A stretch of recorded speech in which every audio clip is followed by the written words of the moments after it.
Subscribe कीजिए कुंडलिनी जागरण को और प्रेस कीजिए बेल आइकन को, जिससे कि आपको मिल सके हमारी लेटेस्ट वीडियो सबसे पहले।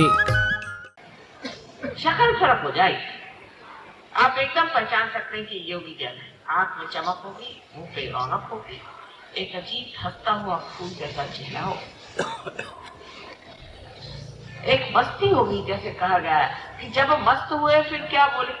अब जब मस्त होगा तो उसको बोलेंगे, वो तो अनुभव की बात है। और ये अनुभव को प्राप्त किए बगैर आप दिमागी जमाखर्च जो करते हैं वो सारा समय बर्बाद करना, मेरा भी और आपका भी। अब समय तो कम है और मैं चाहती हूँ कि आप अनुभव को पहले प्राप्त करें, पर अनुभव प्राप्त होने के बाद भी उस पर लोग विश्वास नहीं करना चाहते। मनुष्य इस कदर आचरण, संवेदनशीलता उसकी इतनी कम हो गई, इसे कहते हैं कि ब्लंट हो गई है, कि जब तक उसमें कुछ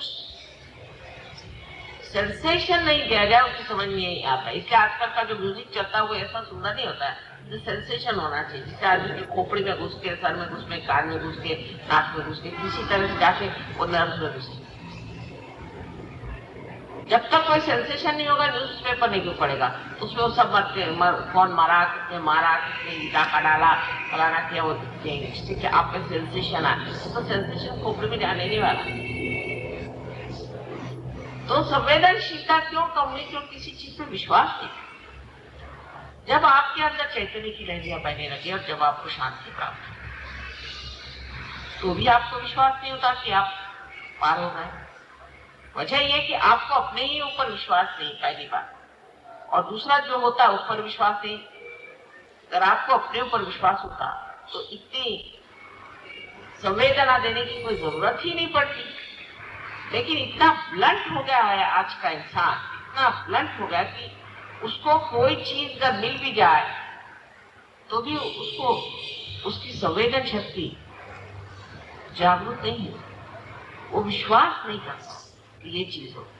तो यह दूसरी स्थिति आ गई। पहले तो आप पार हो, उसके बाद उसमें विश्वास और देखें, जाने, आगे बढ़े। इन दो स्थितियों से जो तीसरी स्थिति में आ जाता है वो सहयोगी हो जाता है। फिर हाथ हटाओ और कुंडलिनी शक्ति, क्या इस शक्ति को आप समझ नहीं सकते? सिर्फ हाथ उठाने से ही आप कुंडलिनी को चढ़ा सकते हैं और बाटे में से यहाँ से हम कहते ब्रह्मरंध्र, वहां से आप कुंडलिनी छेद सकते हैं। सारे सारे लोग हैं जो कि यहाँ पर मुंबई में, उसको आप कहिए कि हम लोग कोड़ी कहते हैं, जो कि झीमर का काम करते हैं, मच्छी मार। कितने मच्छी मार यहाँ है जो कुंडलिनी जागरूक करते हैं, क्योंकि सीधे साधे भोले भाले लोग हैं। देखते हैं कि हाँ माँ, हमने ऐसा किया और कुंडलिनी जागरूक हो गई, उसके हाथ की लहरियां बहने लगी। वो उसका एनालिसिस नहीं करते बैठे, जो चीज सामने उसे देखते हैं। लेकिन आपकी आदत ऐसी कि हर एक बात खाल उतारे, तो कैसे कोई समझा सकता? पहले अनुभव को प्राप्त करें, उसके बाद उस अनुभव पे विश्वास करें, फिर उस अनुभव पे विश्वास करने के बाद में उस पर मेहनत। अब सहयोग में कोई पैसा रुपया देता है, कोई रुपया पैसा लिया नहीं जाता है। नहीं तो हम भी यहाँ पर रुपया पैसा लेते हैं और बड़े बड़े महल खड़े करते हैं और उसमें फिर आप आके बहुत खुश होते हैं, हाँ हाँ कितना बड़ा कार्य हो रहा है, इतने लोग इसमें आए, इतने महल खड़े हुए। बिल्कुल, इसलिए शादी जगह में, किसी के घर में, कहीं पर भी प्रोग्राम, फिर वहां बड़ा साहब नहीं जा सकता क्योंकि वो मोटर में आएगा। अरे परमात्मा के दरवाजे जा रहे हो भाई, सर झुका कराओ। वो मोटर में है, बड़ा साहब है, वो नहीं अंदर आ सकता, वो सहयोग को प्राप्त नहीं होगा। तो बैठा रहा मोटर में।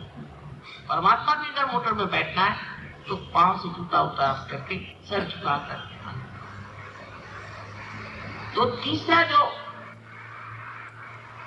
प्रश्न खड़ा होता है, प्रॉब्लम खड़ा होता है, वो ये कि अब ये एक ढीमर है, मच्छी बार है, और साहब इससे कैसे रियलाइजेशन लिया जाए? और जिसने इतनी बड़ी रामायण लिखी वो वाल्मीकि कौन था? और जिन्होंने ईसाई धर्म को फैलाया था वो 12 की 12 कौन थे? और कबीरदास जिन्होंने इतनी बड़ी चीजें लिख दी वो कौन थे? और व्यास जिन्होंने आपकी गीता लिखी थी वो कौन थे? वो कोई राजा महाराजा बन के नहीं तुम्हें। और श्री कृष्ण ने भी जब कार्य किया था तो वो भी गैया चरा।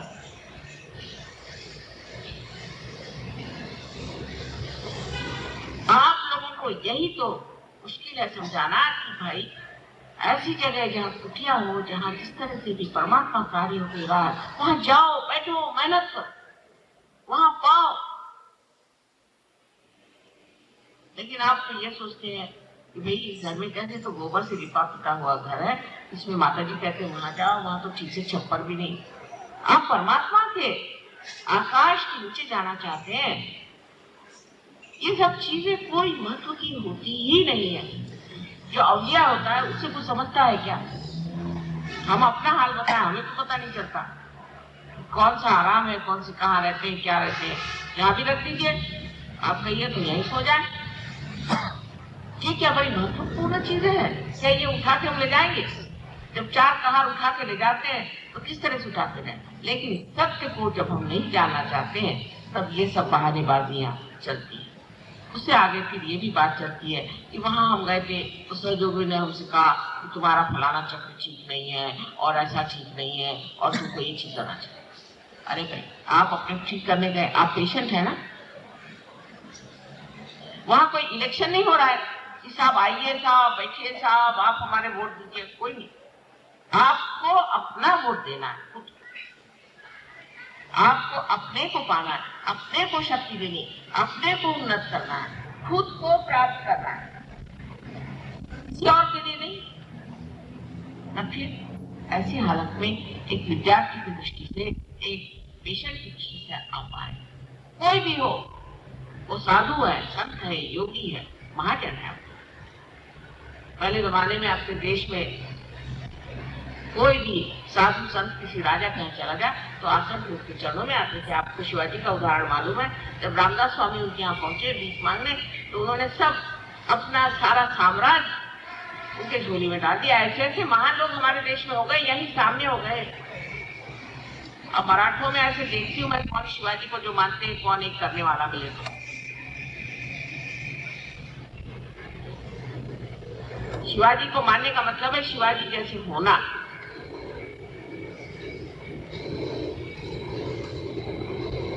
जो मानते हैं उनके जैसे होना। नानक को मानते हैं, नानक के जैसे होना चाहिए, तब नानक को मानते हैं। ये नहीं कि नानक साहब का नाम लेकर के और दुनिया भर की खुराफात करते। ईसा मसीह को मानते हैं और ईसा मसीह के नाम पे करोड़ों करोड़ों रुपयों के उन्होंने जेवरात खरीद करके पोप बन के घूम रहे हैं और अपने गरीब देश पर आकर के यहाँ पर शान दिखा रहे हैं। एक से एक सब विलंदर चोर है। मैं आपसे जितने भी धर्म गुरु हैं, एक से एक सब विलंदर चोर। मुझे एक भी आज तक सही नहीं मिला, चाहे वो किसी भी धर्म का। मैं ललकार करता हूँ कि मैं झूठ कह रही हूँ तो ये लोग मेरे पे केस कर। लेकिन हम लोग इनके चक्कर में क्यों रहते हैं? इनके चक्कर में हम क्यों रहते हैं? क्योंकि सस्ता माल है, पैसे दो, वो कहते हैं हम आपको भेज देते हैं स्वर्ग। ये चक्कर। अच्छा, चर्च में जाओ, 10 रुपया दो तो हमारा नाम लिख जाएगा, हम चले जा रहे हैं स्वर्ग। ऐसे कोई स्वर्ग में जा नहीं सकता। अगर धर्म की स्थापना करनी है तो जितने भी इस तरह के अधर्म उनको छोड़। धर्म पे बैठने वाला आदमी अधिकारी होना चाहिए, उसके अंदर ताकत होनी चाहिए, शक्ति होनी चाहिए। और सबसे बड़ी शक्ति आपके परिवर्तन की उसमें नहीं है तो ऐसे धर्म गुरुओं को मानना भी मैं सोचती बड़ा भारी अधर्म है। कम से कम साइंस में कुछ तो चीज है सही, हालांकि अर्ध सत्य है पर थोड़ा सा तो सत्य है। पर इन धर्मों में तो जरा सा भी सत्य कहीं नजर नहीं आता। कोई भी धर्म गुरु मुझे आज तक नहीं मिला जिसके रियलाइजेशन तक हुआ, इसके अंदर कुंडलिनी का प्रवाह चला। इतने बड़े झेल के गुरु यहाँ आए थे। झेल बड़े भारी बनते हैं, उनके पास हजारों पता नहीं क्या मोटरे हैं और लाखों लोग उनके पीछे, उनकी किताबें चली हुई है, फलाना ठिकाना। और उनकी तबीयत खराब थी तो मुझे बुलाया तो मैंने कहा भाई तुम झेल के गुरु कैसे बने? पहले क्यों? मैंने कहा तुम तो पार नहीं, उसको कश्यप कहते। मैंने कहा तुम तो काश्यप नहीं हो, कश्यप होना चाहिए। तुम काश्यप नहीं हो, तुम गुरु कैसे बने? कहने लगे कि हाँ बात ये है कि हमारे यहाँ तो कश्यप हुए नहीं, 26 कश्यप हुए 12 सेंचुरी तक, तब से। तो मैंने कहा फिर तुम वहां क्या करा? कहने मैं अपना काम कर रहा हूं। मैंने कहा काम क्या करा? परमात्मा का काम तुम लोग कर सकते हो? इसकी एक विशेष अधिकार की शक्ति होनी चाहिए। वो अधिकार की शक्ति कोई सरकारी नहीं होती है, परमात्मा के सरकार से वो शक्ति आती है। और जब ऐसी बातें समझ में आएंगी तभी आपके अंदर सत्य आएगा, नहीं तो आ नहीं सकता। सहयोग के अनेक लाभ हैं, ये मैं मानती हूँ। इससे कैंसर की बीमारी ठीक हो जाएगी, दुनिया भर की बीमारियां ठीक हो जाएगी, सब तकलीफें दूर हो जाएंगी, सब सुख हो जाएगा, सब कुछ। पर इसमें एक बात जानना है कि सहयोग में आपको कोई भी झूठा सर्टिफिकेट नहीं मिलता है, आपको होना पड़ता है, आपको कुछ न कुछ होना पड़ता है। और उसके लिए आपको कुछ त्यागना नहीं होता, सिर्फ अपना अहंकार त्यागना होता है। फिर उसके लाभ होते हैं। डॉक्टरों की कोई जरूरत नहीं, बीमारी की कोई जरूरत नहीं। आपके घर बच्चे बीमार हैं, उनको अगर कोई तकलीफ हो, कोई आदमी पागल हो, कोई हो, सब ठीक हो जाए। और पहली बात यह है कि सहयोग में आप प्राप्त हो जाए। इस स्थिति में आप आ जाएं कि आप स्वयं दूसरों को दे सके, फिर आगे बात करें। और ये देने की शक्ति आपके अंदर है, बहुत आसान है।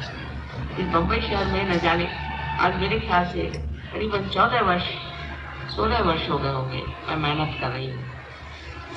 और देखती हूँ कि धीरे धीरे लोगों की समझ में आना और बात ठिकाने से लगी। क्योंकि यहाँ घोर कलयुग है।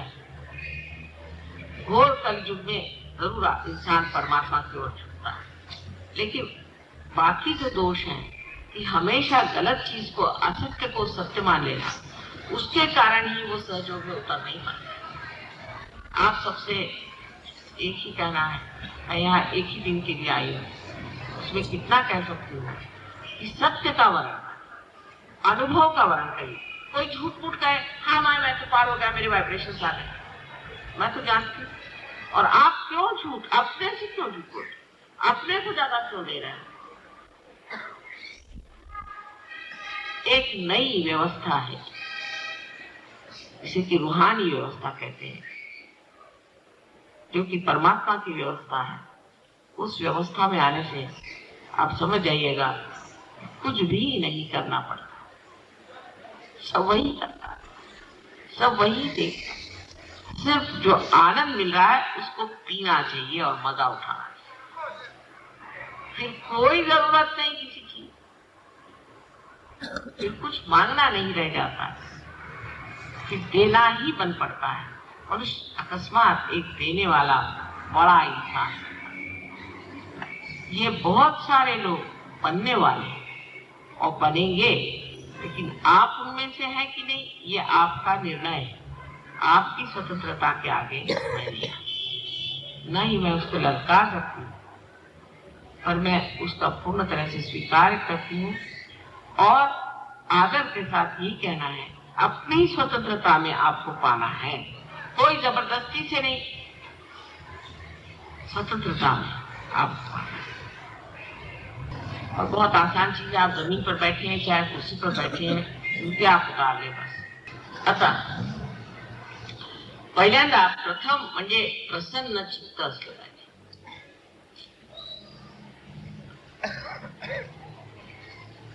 गणेश को ख्याल, सर्वप्रथम गणेश को। क्यों? क्योंकि वो बालक है, वो बच्चा है, अबोध है, अनंत का शैशव है, इटर्नल चाइल्ड। जैसे बच्चे को देखकर कैसे उसका कौतुक होता है, उसके प्रति कैसा प्रेम आ जाता है। इसलिए गणेश को पहले हम वर्ण करें, माने प्रसन्न चित्त हो। किसी बच्चे को देख करके मनुष्य अपना दुख भूल जाता है, अपनी तकलीफ भूल जाता है, उसको देखते साथ कैसे आनंद उसके मन में। और फिर आप दोनों हाथ प्रेस करें।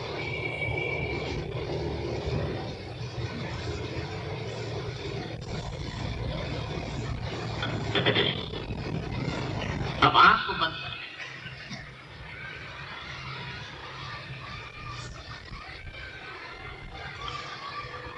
अब लेफ्ट हैंड मेरी तरफ रखें और राइट हैंड जमीन की ओर या जमीन पर रखें अगर आप जमीन पर बैठे। डावा हात माझ्याकडे करा आणि उजवा हात जमिनीवर ठेवा किंवा जमिनीकडे करा।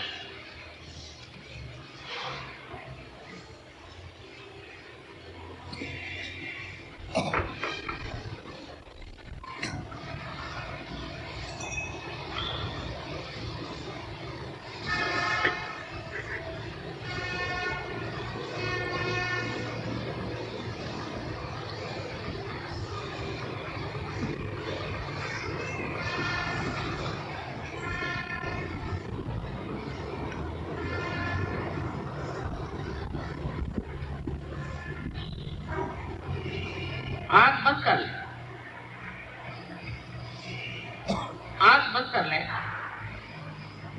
अब राइट हैंड हमारे ओर करें और लेफ्ट हैंड आकाश की ओर करें।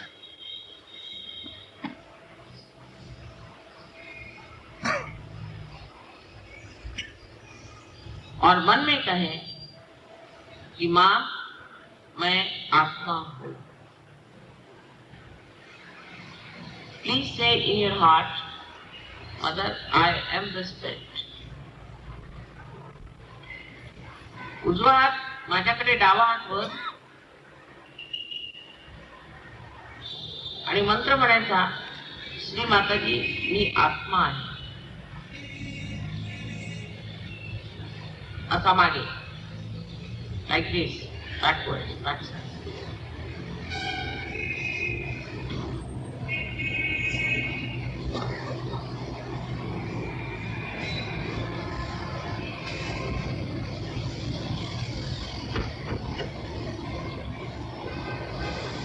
अब जो भी हमने कहा इसका मतलब नहीं कि आप अपनी तरफ ऐसा सोचें कि हमने ये गलती कर दी वो गलती कर दी, ये नहीं सोचते।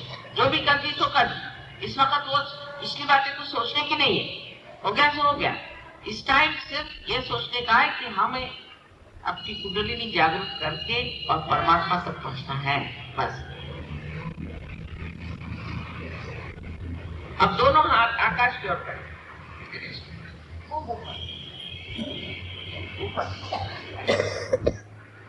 और पूछिए कि क्या यही ब्रह्म की शक्ति है? क्या यही चैतन्य की शक्ति है? यही क्या प्रणव ओंकार है?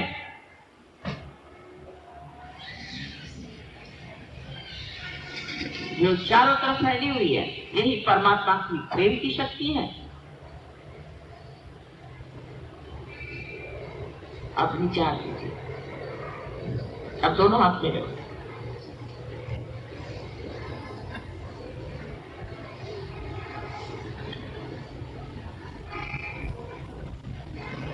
इस हाथ से देखें, यहाँ पर आलू पर सर झुका कर, नम्रता से सर झुका कर देखिए, यहाँ से ठंडी हवा आ रही है।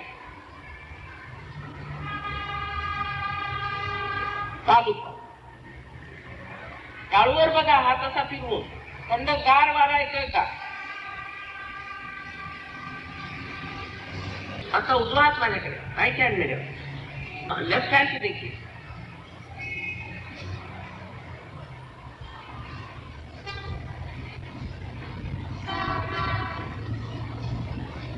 ठंडा ठंडी ठंडी हवा आई।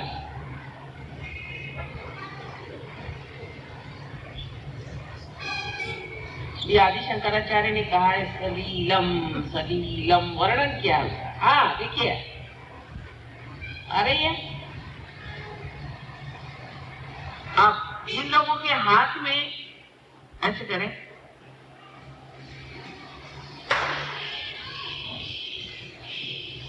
या सर में ठंडी या गर्म हवा भी हो सकती है, थोड़ी शुरू में गर्म आती हो तो आई हो, वो अपने दोनों हाथ ऊपर करें।